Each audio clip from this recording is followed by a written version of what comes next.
So I would be happy to work with the committee. I would be happy to provide each one of you suggestions that are low cost and to break up this psychiatry monopoly within this department, because basically that's the problem here. It's not renaming and providing, I think it's disgraceful to come before this committee as a commissioner and say, I want to make technical changes.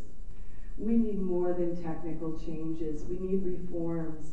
And Diane Sawyer had bravely gone before the nation and showed children holding up bags of medication saying, I've been placed on this by the state. So I really do want to help, and I appreciate your power here in the legislature. I've met with the governor. I'm disappointed in him, but I'm disappointed in both Republicans and Democrats. I'm here as a mom.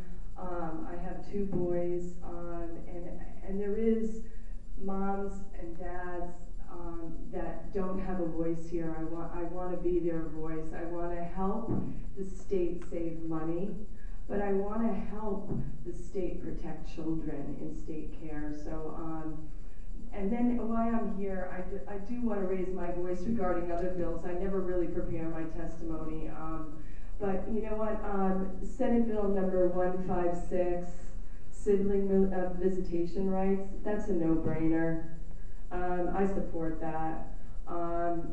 The HB 5185, an act concerning interviewing child abuse and neglect, I oppose that because I really strongly believe that a parent has the right to be present when their child is questioned.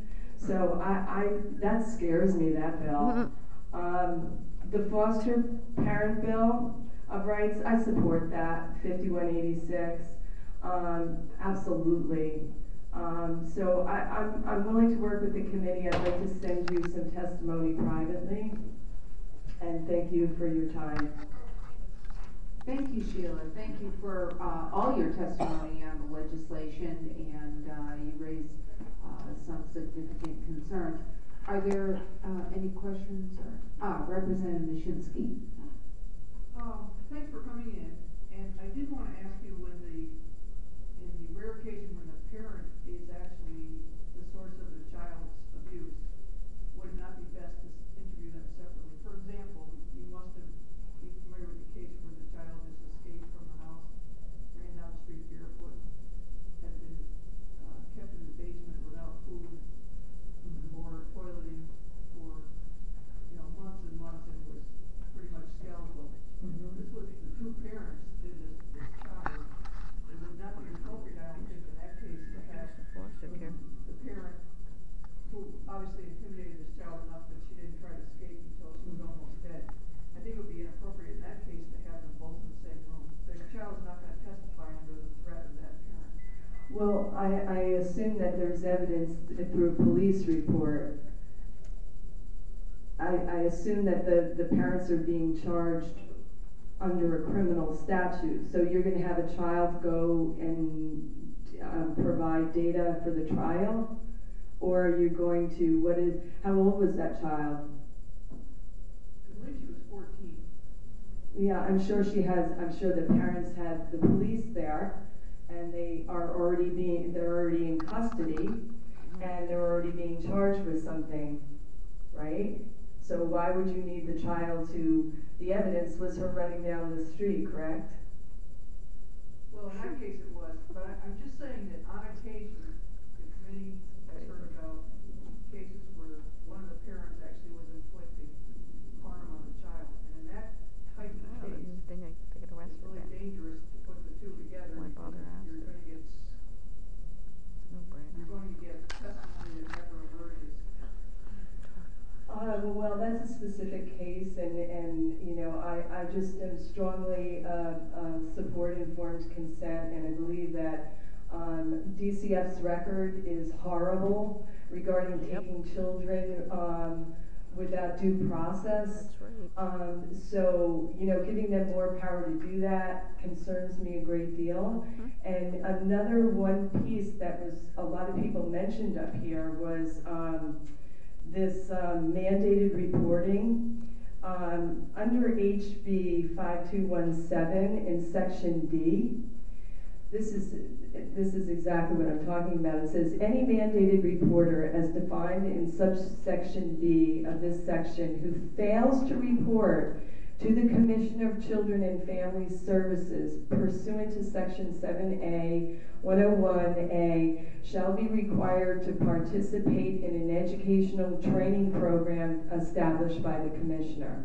So if I'm to read this right, if there's a DCF worker that sees another DCF worker committing an abuse against a child, fails to report it, and then they find out that there was, you know, the DCF reporter, DCF worker saw it and failed to report it, all they have to do is go to a class. That's such a joke.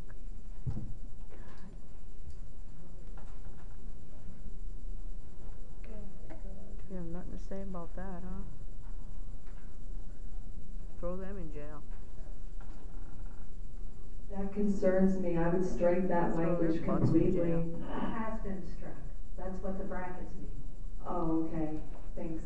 Let's see, throw their butts in So jail. is there any strong language to replace it, to penalize? I scrolled down and it says there's a fine. What happens to the DCF worker that doesn't report the abuse?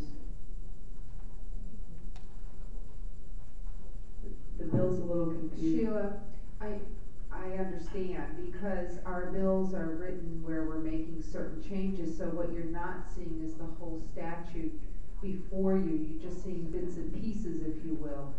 Sorry, I do not have my statutes in front of me, so I can't comment on you know, where this is placed in the statutes and how it relates to where it's placed and you know, in other areas.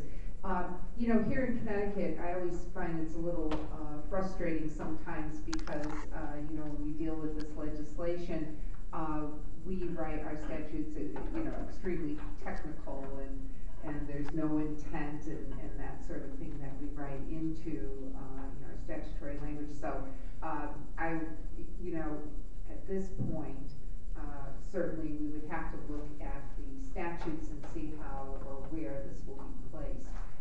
But these are technical proposals in that they're all over our statutes, and so we're taking bits and pieces here and there and making certain changes. But your testimony has been given, and I have been taking notes as you have presented it, and we appreciate that.